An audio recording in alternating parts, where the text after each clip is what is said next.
I want to preview the national championship. All right, a fascinating matchup. We saw this the last couple years in a home and home between Notre Dame and Ohio State. Notre Dame, Marcus Freeman leads the Irish to the national championship. Their first time since 2013 when Alabama just beat them right off the bus, right? That was when Brian Kelly was still there. Again, they're chasing down that first national championship win and coming up on 4 decades.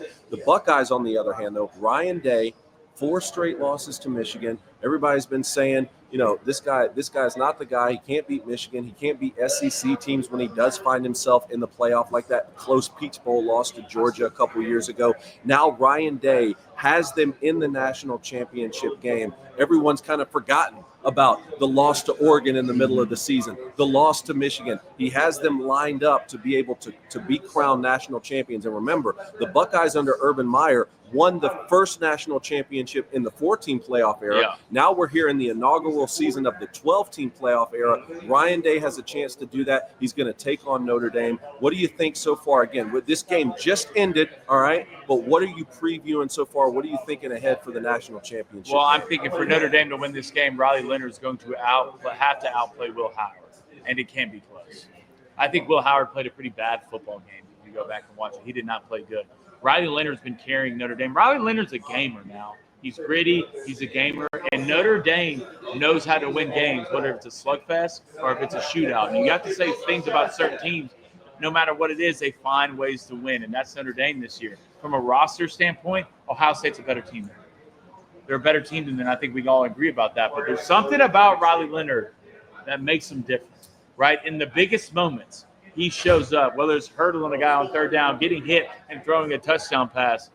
Can Notre Dame run the ball at a consistent clip, right? Can Riley Leonard create the QB run game? Because, look, at the end of the day, Texas somewhat the run opened up a little bit in the second half, but you're running against a stingy front seven. Still rushed for like 50 yards. A stingy front seven, right? And you got Caleb Downs in the back end. Riley Leonard's going to have to make 1 or 2 or 3 of those plays, right? We're used to seeing him make for, I think, Notre Dame to overcome what Ohio State's bringing from a talent standpoint. The hypothetical line, I don't know what it's sitting at right this second now the game has ended, but the hypothetical line before this game started between Notre Dame and the Buckeyes was -9.5 Buckeyes, right? Mm-hmm. So kind of a similar line to what we saw in some of the first round playoff games.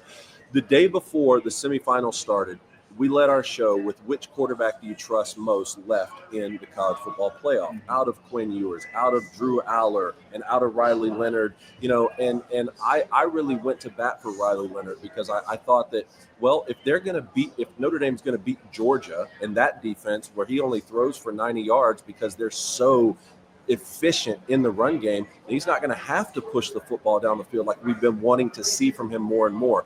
But then yesterday, I watched the Irish not score any points with him in the game until he gets knocked out with a supposed concussion, and they got their backup. Was it Angeli yesterday? Tommy Cutler. Angeli, the Italian stallion, going down and leading Notre Dame to their first points before halftime. And then, like you said, with Will Howard today, threw the ball to the other team in crucial moments where Texas almost capitalized on that. That's why I thought the conversation on the quarterbacks was so fascinating, because there are pros and cons to all of them. This isn't a year like, oh, it's Joe Burrow and the other 3, and you know who the best quarterback left is. Yeah. All of them will make mistakes. All of them will make elite high-level plays at any time. So there's pros and cons. I like that you're saying that, look, right, whichever quarterback plays better is going to give them a chance to win. Obviously, Will Howard can get himself out of a little more trouble with the elite playmakers. I'm saying Ohio State can afford for Will Howard not to play good and win a football game. Mm-hmm. Right? They can. Notre Dame can't afford for Riley Leonard not to play good and expect to win against Ohio State. Mm-hmm. You can't come out on offense and play the way you did against Penn State in that first half and only score, 3 points? That's not going to work with these guys. I don't think your defense is that. I think your defense is good from a speed standpoint, but I don't think Ohio State's going to walk into halftime with 7 points against Notre Dame in the first half. You need to be clear. You don't need something to go wrong and then a spark play to happen to beat Ohio State. You need to come out and hit on all cylinders early to beat a geared up, oiled up team like Ohio State. Because look, Ohio State on offense did not play good enough. No. They did not. And they didn't really run Will Howard until it was a 4th down. And you said, you know what I'd do? I'd line up in empty and I'd run quarterback draw here. Yeah. And it's exactly what they did. Yeah. And they picked up a 1st down. And then we saw him run it again at the goal line. how much do you think that Will Howard's going to have to be involved in the run game? We know what Riley Leonard is going to be doing for Notre he's gonna be Dame. running. Like that kid's going to be running quarterback counter like it's going out of style. Does Will Howard have to run the football at all? I do think so, and I'm saying you have to run him till he dies, but you need to put it on stress on the defense to where it becomes at least a threat, and especially in short yardage situations. I'll be interested to see what Notre Dame does with Jeremiah Smith, if they somewhat copy, what Texas does. That was my next question. But let me tell you this right now: Notre Dame secondary is good, but they're not Texas good. Yeah, they're not. If there's any strong suit about the Texas football team, their secondary from corner to safety is legitimate. But look. You have to say this about Notre Dame. They find ways to win games. Yeah.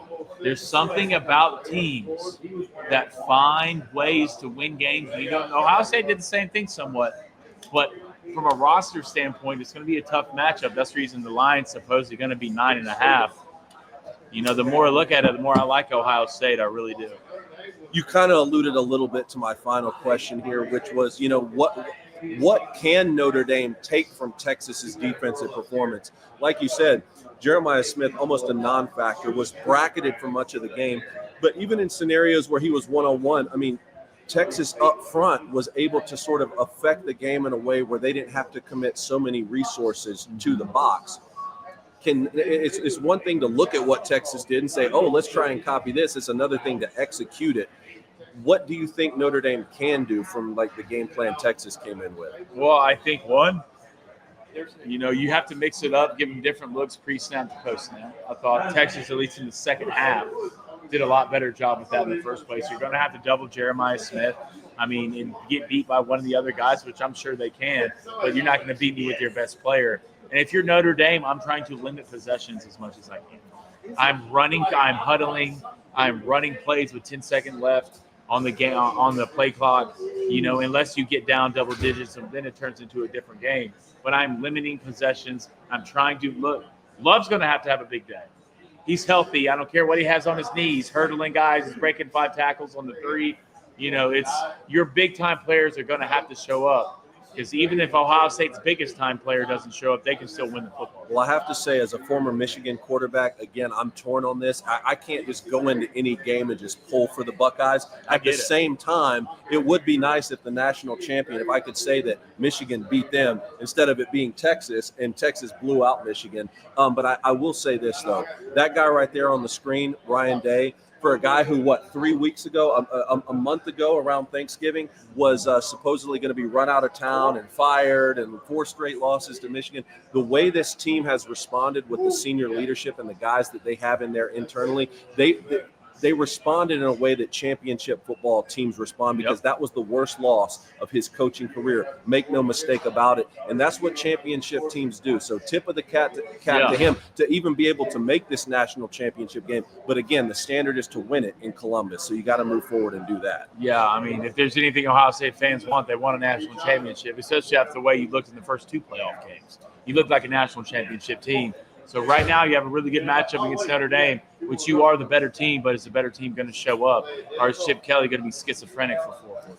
There you have it. Buckeyes, Irish in the national championship game. It's going to be on January 20th. Obviously, we're going to have a bunch of breakdowns before we ever get to that. This is Crane and Company. Thanks so much for joining us today. I'm David Cohn. This is Blaine Crane. Our boy Jake is in the hospital with his wife Reed right now, but it's all good stuff. They had their first baby Viola. She's an angel. Prayers up, Reed. Hope everything is good. Congratulations to y'all. Thank you so much for joining us. And again, thank you to Mission Cigar and Social here for having us in the middle of a snowstorm in Nashville, back-to-back nights. Mark and Monty Collins, they're absolute superstars for allowing us in. Bob, you're pretty happy, right? Bob? As my friend said, second best thing happens. First best is he's cancer-free. Oh, yeah. There you go. I love it. Hey, congratulations, man. Again, thank you. Thank you to the whole crew here. Appreciate it. David Elkins, Mark, thank you. Hardcore football fans brave the snow here. Thanks so much for joining us. Why don't you sign us off, man? Like the chances of Texas winning a national championship, we are going.